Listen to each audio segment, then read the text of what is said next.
बहुत दिनों से आपको कोई कहानी नहीं सुनाई।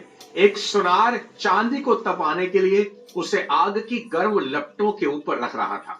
तो उसका 16 साल का लड़का उसे देख रहा था। बेटे ने कहा, पापा ये क्या कर रहे हो? सुनार ने बेटे से कहा, चांदी को लपटों के ठीक बीचों बीच उस जगह रखना पड़ता है जहां आग की लौ सबसे ज्यादा गर्म होती है, ताकि चांदी का सारा खोट, उसकी इम्प्योरिटी यानी अशुद्धता जलकर राख हो जाए। बेटे ने कहा, आप कब तक इसे ऐसे ही पकड़ कर बैठे रहोगे पापा? सुनार ने जवाब दिया, बेटा चांदी को पकड़कर सिर्फ बैठा ही नहीं रहूंगा, बल्कि पूरे समय चांदी पर नजर भी जमाए रखनी होगी। अगर चांदी ज्यादा समय आग की लपटों के बीच रही तो नष्ट हो सकती है। बेटे ने बड़ी मासूमियत से पूछा, पापा आपको कैसे पता चलेगा कि चांदी पूरी तरह शुद्ध हो गई? पिता ने मुस्कुराकर बेटे को जवाब दिया, बहुत आसान, जब उसमें मेरी झलक दिखने लगे, जब मेरा अक्स उसमें नजर आने लगे। नहीं समझे आप? मैं समझाता हूं। दोस्तों, अगर आप जीवन की गर्माहट को महसूस कर रहे हैं, सब कुछ करने के बाद भी कुछ नहीं हो रहा, तो बस इतना याद रखें कि मालिक की आप पर सीधी नजर है, और वो तब तक आपके ऊपर नजर रखेगा